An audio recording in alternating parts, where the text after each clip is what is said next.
Hi, 1 week passed again. That's my third video and I am excited. Excited. So I would like to keep this video short and I made more detailed plan this time because, well, last week I thought that it will be like maybe 10 minutes video. It ended up an half an hour video. So this time I will strictly go through plan and I hope it will help because if it won't help, I don't know what will. So yeah, like always, I will tell my word count, my world building, and the main message I would like to message topic I would like to discuss. So this time it's why the most main characters are orphans. So straight to the point. I did what was supposed to help me to uh, to erase all the headache I had on plot account, and ironically, it gave me only more headache. So it all started like this. So I created like a map of lands. I don't think you will see anything here. That map, like you see, it's flat. It's just a chain of lands, and I don't know if it's supposed to be like this because I don't feel like checking it on already published book. And I mean just events, like what they do, where they go, and what happens, and like events. But I don't know. At first, it was too easy. While I was outlining the plot, it felt too easy, and now I fear that it's too flat. I actually, because I don't really care about the plot when I read the book and or watch a movie. I mostly care about the subplot, about the characters, deep monologues and thoughts and so on. Like the thing that I can really take from it, from the book or from the movie. But now, while I am at this place where I have to outline the plot, like the book itself, so the plot is the book, as far as I understand. I don't know, just I don't know, write me if I did it right. I I just I don't know how you do it. How you I watched few videos and master classes on how to what is plot, like how to plot book, and well, it wasn't really helpful. I don't know why. It was like the most primitive things, like that's what happens in the book. I know! I know. I got it. I got the concept. Well, thank you, Sherlock. I figured that out, but like, how do I make it work? So please write me in the comments some tips, anything. Like, even if you're just a reader, or I mean, you definitely watch movies, so just tell me what makes the plot captivating. What you like about it. I mean, that will be more useful than professionals telling me, like I said. What will happen? Just tell me what will happen in the book. That's the plot. Not very helpful. I like I said, I don't want to check it on already written and published book. I'm a lazy person and I value my time. So please write me. You will help me a lot. I really need it, and I really have no one no one to ask. So world building. I know I talk a lot in this part of the video, so I will try to be silent more and just briefly tell what he did. So yesterday evening I decided I will add mermaids and their cousins sirens. Well, because why not? I mean, I have pirates, so I also need mermaids. So, like small things I wanted to make. I mean, there aren't really cursed women. They are mostly they are affected by their own thirst for vengeance and revenge, and so they are. You don't want to swim with them together. Their touch summons vivid hallucinations. Their kiss is fatal. Sirens. My mermaids won't kiss you. They will just eat you alive. And well, sirens also can stand like the blood from the still living person. That's something I took out of my mind. I don't know if that exists already. So that's on the mermaids. Then pirates. I like the main pirates, the most wanted pirates in the empire, because I have empire there that controls all the six kingdoms. I will go to that question later. So yes, I mean I have nothing really to tell here yet. Just their names and titles. I just needed it for my new chapter. You see, I am going alone. I mean, if I meet chapter pirates in the next chapter, I will just outline them before I write about them. That's hard. I don't want to work like this anymore. Also, like previous Friday, while I was uploading the previous video, I decided that I want to give like phrases that have deep meanings in them. So, which in our world won't make sense, but in there they are like almost sentimental and romantic things. So I will read few, and explain what they mean. So the first phrase is used to apologize and to tell that you want to fix your fault. I don't know if such a phrase exists in English. It exists in mine. So it says, I chased the candlelight I blew up last night. Blew out last night. So basically, the person is trying to tell that they want to fix what they did wrong. Second is to stop waves departing from the shore, is trying to fix or cure someone or something who doesn't want it. And then there's next ones are a bit smaller, like to dance, let's dance under the rain, like to have time and space where destiny or time can't reach them.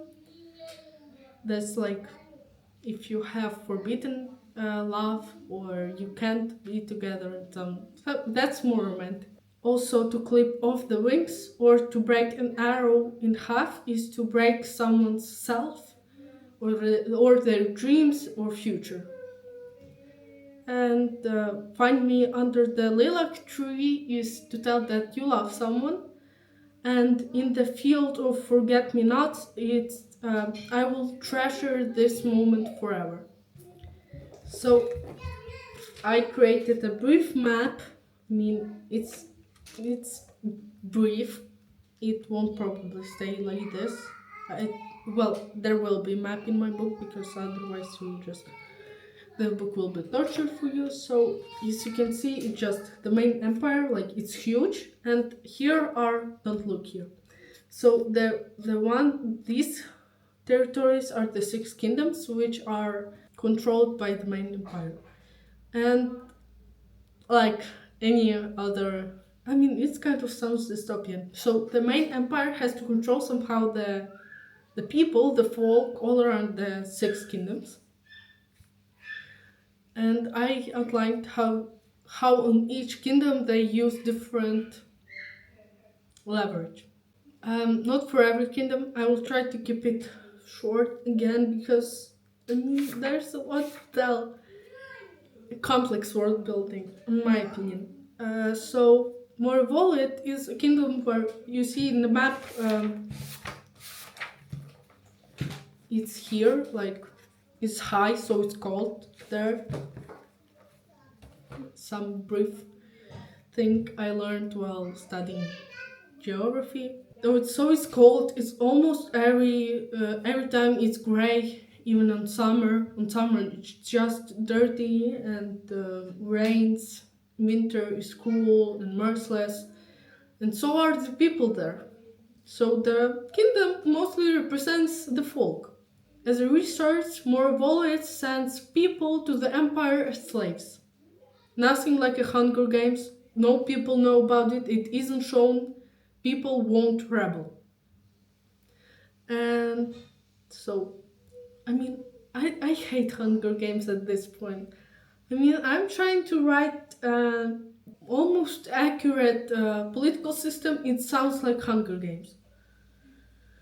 There is no Hunger Games there. There are cruel rituals, festivals, and so on, but not games, no teenagers. No, okay, I take that back. Yes, like so. Where was I? Ah, more volley. So they control people by insulting and gaslighting them. So basically, their motive is to live, is to suffer. So when they go to their temples or any other gathering, social gathering, all they hear is that how sinful they are, how horrible they are, how low they are, and you're just all miserable, and all you can do is to suffer to gain your redemption, and so on. So next one is Ira Mortis. So their research is for the empire. Also, no one knows about it. Is the weapons and the army. So actually, everything that has to do with anger and hatred. So logically, they are controlled by anger. So what the empire tells the folk, it's others' fault. You're suffering. You have to destroy them. You'll be taken your homes or something, like they feed the anger by with fear. The Cidia Mortem, they are way lazy folk. They don't want to do anything, so on the opposite, they're fed with positive, almost utopian, not visions, like promises. You won't have to work this hard. If you obey, Empire will give you, you will be taken care of, and of course, none of this happens. And so, yes, nothing more to tell. They send food to the Empire. So the resource, like they have forests, fields, so they send food. That's something they have. And Varus Mortem is also something similar. They are promised about heaven in real life. So almost like just here is more generally like isobilia, abundance. What? Yes, they are promised about abundance and I mean luxury for everyone and so on. Of course, again, it won't happen. It doesn't happen, and what they deliver to the empire is actually just different luxury items because they have a lot of gold, costly things, gems, and so on because they killed all the dragons and dwarfs and they killed them off, so they have now all the resources. Of course, they are not endless. So here are also where the problems start, and I just love it. So Timor at Morse, the most complex name. It's they are controlled by fear. Like you will suffer if you don't do this. You will die if you don't do this. The empire will come for you and they will destroy everything you love and so on. Like only with threats and feeding the fear, so everyone is really scared there. Of course, Kingdom is also gloomy. I don't know if that's impossible. I have to redraw it because scientifically isn't accurate. Yes, the resource they give to the empire is fossils, like wood and no other things. You get what I mean. Fossils. I don't know how to spell it. So all the desperation about on the plot account isn't out of nowhere because I only finished 11th chapter and it's 40,000 words, almost 41,000 words. That's a lot. I actually wrote a lot. No, that's a lie. I didn't write a lot. I edited my prologue and so on, just a little bit. Of course, I was trying to add some ticking bombs in the first chapter, so there is like stakes. I Here it is. I am trying to put stakes already in my book, so I mean they aren't just fussing around about nothing. So orphans. Why most authors write orphans as their main characters is mostly just as an excuse why no one helped them, why didn't they ask for help? Well, because they have no one. I mean, simple as that. You have an explanation, excuse why they act the way they act, why their traumas, why they're so lonely, and so on. The other thing why most fantasy writers write orphans, main characters, because they have no expectations, they have no background, nothing that really could hold them, so the author can focus on the growth itself of their character. Actually, Orphan is this kind of character that has nothing to lose, yet has everything to gain. Okay, why did I research it? I researched it because, well, someone was saying, there's too many orphans in the fantasy books, give us parents. And of course, my characters are also orphans, but it's more complex because they grew up with parents. They just died when the oldest one was 13 when they died. They almost died the same period of time, and so like I mean, like psychologically, they already have like that parental figures in their head, like they aren't really free. They still have like these expectations and so on. They aren't free from it. Of course, I decided to add more headache to myself. The explanation I like the most by EFC, Psychology Internal Family System. Actually, I know why most of us, even while having parents, we still resonate and feel the main character who is orphan. So, what is internal family system? It's a psychological model which says, I'm translating from my native language, you are not one whole. Inside you, there are whole family. That's why it's called internal family system. And every family member, has their own part, uh, pain, and way of dealing with life. Everyone, like there are no exceptions. Everyone has four main parts, member. So the main one, the most crucial one, is self. So basically, it's your core. It's who you are truly, without any trauma things and so on. That's, well, basically your soul. It's peaceful, it's wise, and it's loving, caring. It's just all the best things you could imagine. And there are managers who, like in real life, they control everything. They control firefighters, they control exiles, and sometimes I think they also control self. all they are doing is they're trying to protect you from getting hurt again. So they learn from mistakes. They are basically your thinking. They are your thoughts. They are your no, not thoughts. They are your critical thinking, the way you plot something and work. So I mean, they are also crucial, but they're cold. They aren't capable of emotions. Then there are firefighters. They extinguish pain. So that's their work. They can extinguish the pain with food, alcohol, or any other substances, and procrastinations, fantasies, and sometimes even sarcasm. So, sarcasm helps to hide the pain, but not always.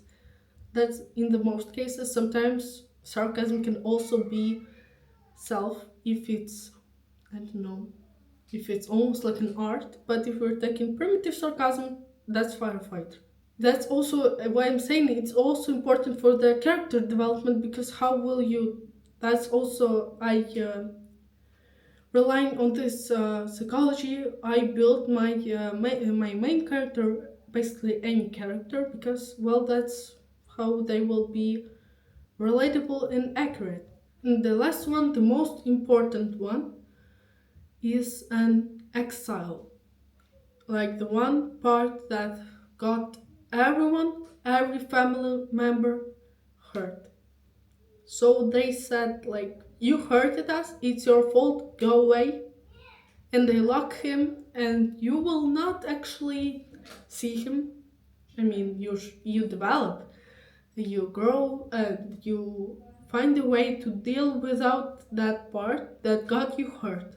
But sometimes it still screams somewhere in the background, somewhere when sometimes when it's silent, or when you read a book where you find a character that matches your exile. So basically, an orphan is an exile. Well, because that's the part who was left behind, that the part who doesn't belong and who got hurt. That's why even when we have physical parents, but parents who didn't give us that space with of love and protection, we when we watch an orphan main character grow up, fight, they took hold over them their own selves, we get inspired. It summons pleasant emotions, and we feel less lonely, I guess. That's why they give us almost like a space with of home and safety, because we feel resonance toward the character, and if we feel the resonance, we get attached.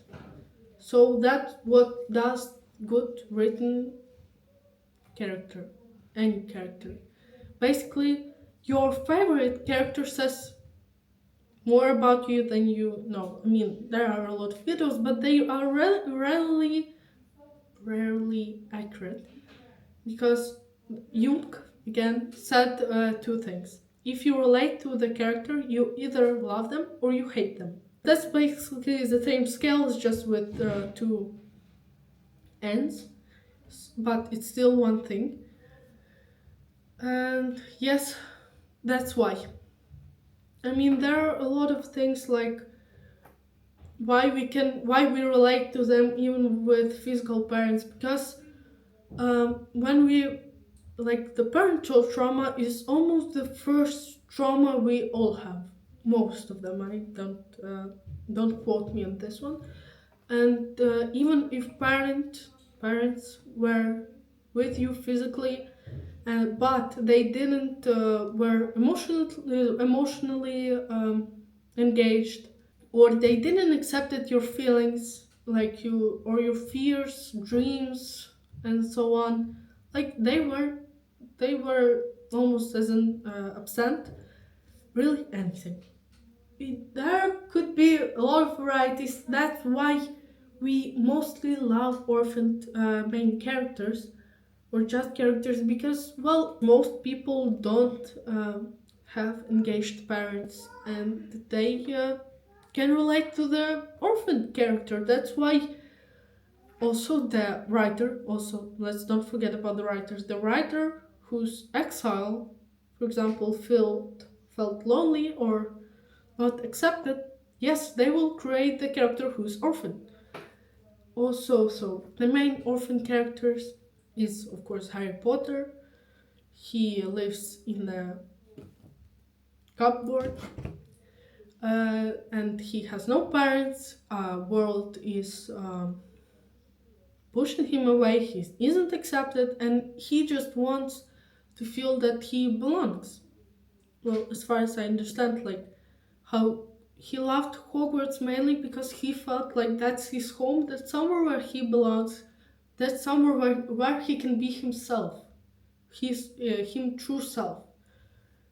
So again, EFC psychology, I love it. I mean, it's much better than, of course, Freud and of the other pop psychologists. It truly works, and I love it. It solves a lot of questions. And of course, Spider-Man. I mean, his parents are dead, and later his uncle dies. No one understands him. He can't tell what he's experiencing. See, a lot of people feel like they can't tell what's going on. So basically, that's Spider Man. I mean, he has that supernatural abilities, yet he can't tell anyone about it. It's only him and this responsibility. So that's what makes him so lovable and great. And I also love this character, but I guess from the other perspective because of the creator archetype, again, Jung. So I will end it here. If you want to have lovable, enjoyable, or hated, most, or also could be, I mean, that's like I said, that's one scale. your your character has to resonate with the reader or the well audience if that's the movie, because that's how it works. I don't know yet how to explain it. We connect with people who are similar to us. In one sentence, I won't dive deeper. That's actually the explanation I like. Yes, most fantasy, lazy fantasy authors just write them because it's an excuse, it's easier. But on the other hand, we have a writer who wants to express their exile on the paper, in the book, and actually give their name and like existence. Yes, that's it. I hope that video will be not too long. I mean, right now I don't know how this video long is. But yes, you could subscribe. If you don't know who I am, I have intro in my YouTube channel to know my path or where I started. Bye.